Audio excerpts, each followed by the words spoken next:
Hello everyone, welcome to my channel. This is my first ever video on YouTube.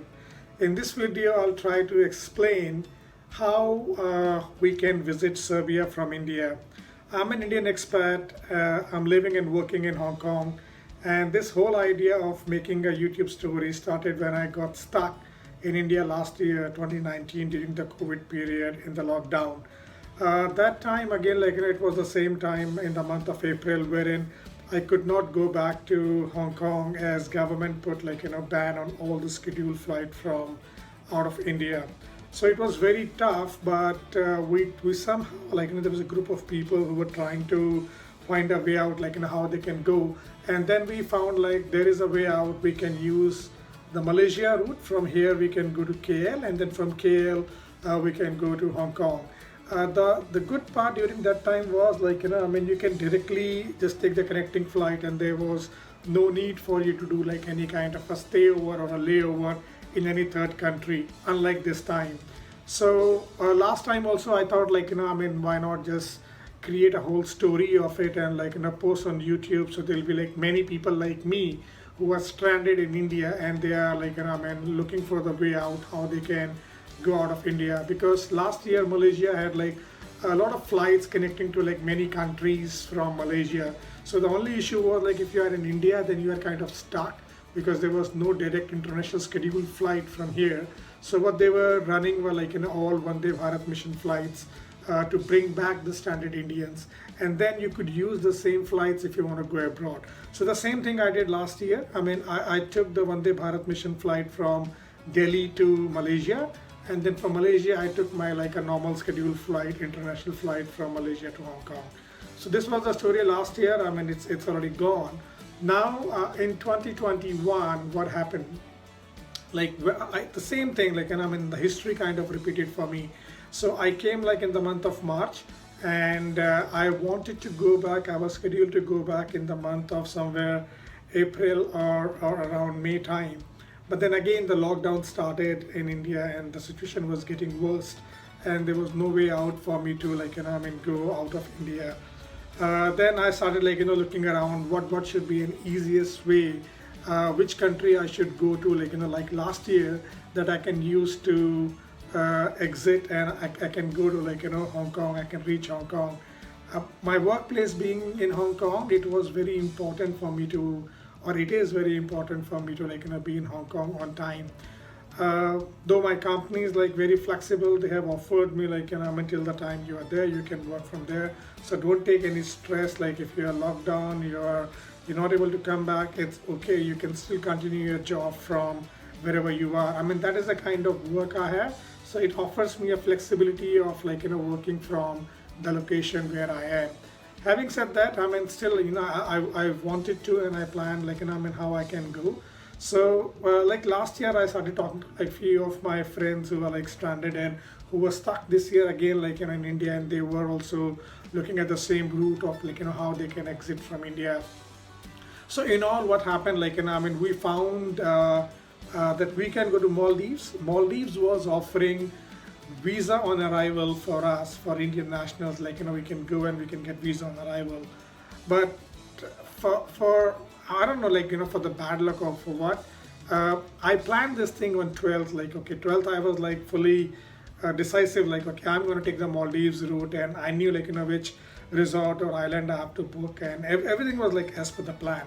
But 13th of May, Maldives came with the news that they have blocked few of the South Asian countries, including India, that they cannot land in Maldives because the situation here was, the virus situation was getting worse day by day. Though now it's in control as per the news what we see on the channel, because the vaccination and other measures of lockdown and people adhering to the rules, situation is coming under control a little bit for now. But on 13th, when I read this news, I was okay, I can't go. But I'll give you a small hint, if you plan to, if ever Maldives open this thing. So what they say, if you are coming, you cannot go to the main cities like Malé and all that, but you are still allowed to book their private island resorts. So Maldives, if you see in the map, or like if you go to any of the sites, you will see they have like small private island and resorts. So you are allowed to book these resorts, and then you spend the required number of days that you need there. So the hotel was offering like a full package wherein they will provide you airport transfers from the Maldives airport to the resort. Plus they will also give you like RT-PCR report, because you will need a COVID report when you have to fly further, like for your onward journey. That RT-PCR report is very important. So for me, the Maldives were closed. Then I thought like, okay, what to do? And then there was a choice of me like going via Russia. Russia was arriving visa on arrival, and at the same time, Russia also started vaccination tourism. They were offering like 15 days of tour to Russia, where they will take you to like a couple of cities of Russia, St. Petersburg or Moscow and all that stuff. They will show you places, and they're gonna get you like 2 vaccines during your stay. Sputnik. But Sputnik is not recognized in Hong Kong, so I kind of gave it a pass. Like it is no point, even if I take it, I might have to take like another vaccine when I go back to Hong Kong. So I dropped the idea of taking that route. Also, when I was checking the Russia route, Russia before all this stuff was offering e-visa. So you can directly go to the website, you can apply for the visa, you get the e-visa, and all said and done. But now they have stopped the e-visa. So to get the Russia visa, you have to apply to the embassy, to the consulate, and they're gonna give you a stamped visa, which may take 3 to 5 days. That is like you are adding extra days to your whole travel back plan. Then finally there is this route came up of Serbia. So Serbia, as you know, like it is the only European country which is offering visa-free entry for Indian national or Indian passport holders for 30 days. And in some cases, you need to like double check and cross check this, because right now sometimes they accept, sometimes they don't. But if you are having an Indian passport and you have a US visa with you, then there is a possibility of you getting a 90 days of stay. But for me, I just needed like 22 days, because I had my onward journey to Hong Kong. So there was no point for me to extend my stay over 30 days. So I was like, okay, now let's get the whole information, like what are the prerequisites for me to travel out of Delhi, and I had to take a flight from Delhi. So I was like, okay, what will be the prerequisite if I have to fly from Delhi to Serbia, Belgrade? Belgrade is the capital. So when I was collecting the information, like whatever I gathered, the requirements through internet. So the very first thing is the RT-PCR report.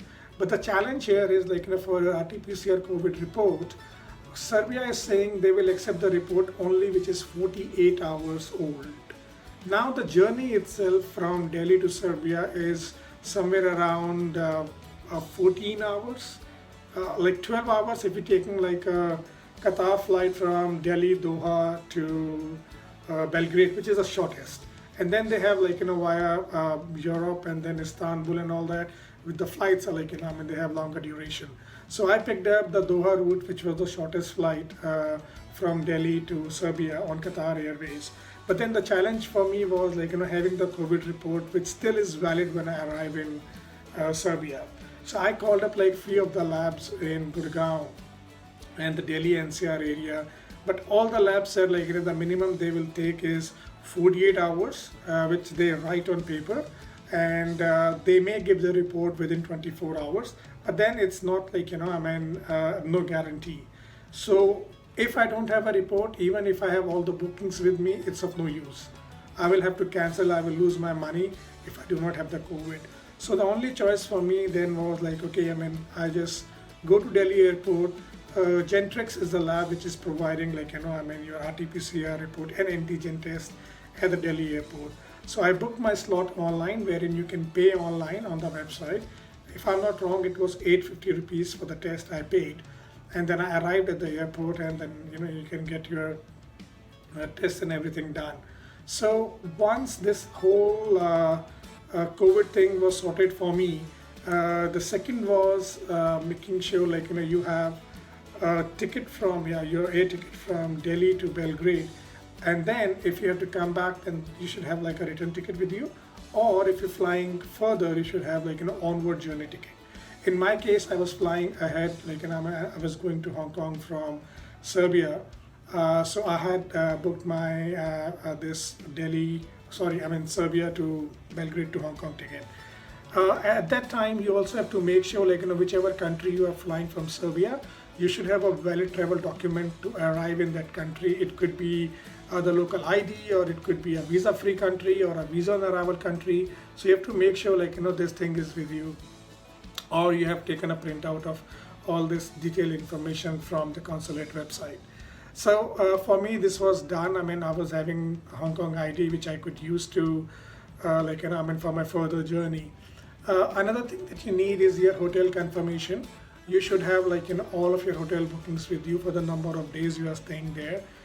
For this, because you're not sure, I mean, I was not sure, like, whether I'll be staying at one place for all 22 or 21 days, or I'm going to split my journey into, like, multiple cities of Serbia and see a bit of Serbia. I mean, when you have a chance, like, might as well just go around. So what I did, I used booking.com to book my bookings on hotel. So the first hotel that I booked for 7 nights in Belgrade, it's starting from 4th of June to 11th of June, because I'm flying on 4th early morning, so I arrive like 4th late evening, and then I'm in Belgrade like until 11th. After that, I'm flying to not flying, I'm planning to take a train journey from Belgrade to Zlatibor, and from Zlatibor to Nice, and from Nice I'm planning to go to Novi Sad and to Subotica, Sombor, and then back to Belgrade. So this whole period will be, like, covering pretty much like my 22 days time. So, and then again, I'm not sure, like, how many days I'll be spending at each place. So I use booking.com for this, and I blocked my all the bookings, all the hotel, except for the Belgrade, the first city. I had to pay because, the duration is so less, you cannot hold your booking for long. Rest I have kept, like, on hold. So when I see, like, if I like Belgrade like more, then maybe I'll extend my stay in Belgrade and I cancel my further bookings. Or if I like another city, I'm gonna extend my stay in the another city. So that's how I did my hotel booking. And another challenging part was to get the currency. So when I check all the Delhi NCR agents, one being an NRI, I cannot buy the local currency. I mean, I can buy only a few dollars and not more than that, which is of no use, which is like very, very less. So as per Serbia, if you're spending whatever number of days there, you have to spend like roughly 50 euros per day should be your expense on top of your hotel and accommodation and all that. So that means, like, roughly like 1500 euros I will need for my entire journey and the stay in Serbia, which I was not getting. So I'm planning, like, I'll buy when I reach Delhi airport. I'm gonna buy from there. If not there, then maybe at Doha. And if not Doha, then I have still a choice. Like, I mean, there are ATMs at Belgrade airport where I can withdraw money using my international debit cards. So whenever you're traveling, make sure your Indian debit card, you call the bank and you tell them you're gonna be using it overseas. So they will enable, like, the overseas function on your card. So that's another thing that you have to take care of. And then what else you need? So tickets are done, COVID report is done, your currency is covered, hotel accommodation is covered. So I guess all in all, everything is covered for the trip. And evening, like, when I'll be reaching at the airport, I'm gonna be like covering my whole procedure there, like, how it's gonna be, the COVID test, and, like, how much time it takes at the airport, how much time it takes at the transit when you are at Doha, and then so on. Another thing, like, I do not have a professional setup with me right now. I'm just using my iPhone 8 and I'm using a selfie stick, and I'm using this AirPods, you can see, to record my videos. So maybe, like, when I'm doing my videos later at the airport, or when I'm in the city of Serbia, then you may find, like, the quality of the audio is not good, or I'm not able to focus the camera, like, like the other vloggers when they do. I mean, they're like professional guys. I'm just starting, and then my entire the theme and my intention here is to share, like, as much information what is needed to, like, if you want to travel during this COVID season, if you want to go out during this COVID period, like, what are the way outs for you, and then, like, what all I can cover in Serbia, I'll try to do. let's see. I mean, just wish me luck. I hope I can make it to Belgrade and further to Hong Kong. And then if all goes well and if I like this idea of vlogging, so far I'm enjoying recording the video. But if I continue to enjoy this stuff and I get a response from you guys wherein you want to know and see more, then maybe I can extend my all of these videos in Hong Kong, and I can also show you how the life in Hong Kong is, what are the local restaurant. I'm very keen in property also, so I may visit and I may take you to how you buy a property in Hong Kong, what are the things that you need, the prerequisites to have a property in Hong Kong, who all can buy, who cannot buy, what additional you have to pay, all those things. And then Hong Kong also has got a few not a few but a lot of hiking places, so I can take you on a journey with me to the hiking in Hong Kong. They have several social groups that you can join and you can perform and enjoy the activities with them together. So yeah, I mean, if you guys like it, then yes, for sure I will do it. And just wish me luck, everything goes well and smooth at the airport. And then I hope it's all gonna be good. So bye bye, ciao. Yeah, one thing, it may sound very cliche, but like everyone says, if you like the content of the video, then please do what is it, do like and share and subscribe to the channel, because when I was, I mean, again, I mean, a small thing I'm going to add here. I was reading I mean, how these videos go on your search history, how random people can see the videos. It's all because of the algorithm which is used by YouTube and Google. So they run these algorithm wherein people who have viewed your videos and who have watched or who recommended the videos, then automatically it goes up. So if you find this thing informative enough, then you can do all these three things: like, share, and subscribe. Yeah, like, share, and subscribe. So yes, so that many people can take advantage from this content. So stay tuned, guys, and stay safe, stay healthy. I wish you all the very best. I wish you all the very luck for your stay in India. And if you have any plans of moving out, then may it happen soon for you. So ciao, see you soon, guys. Bye bye.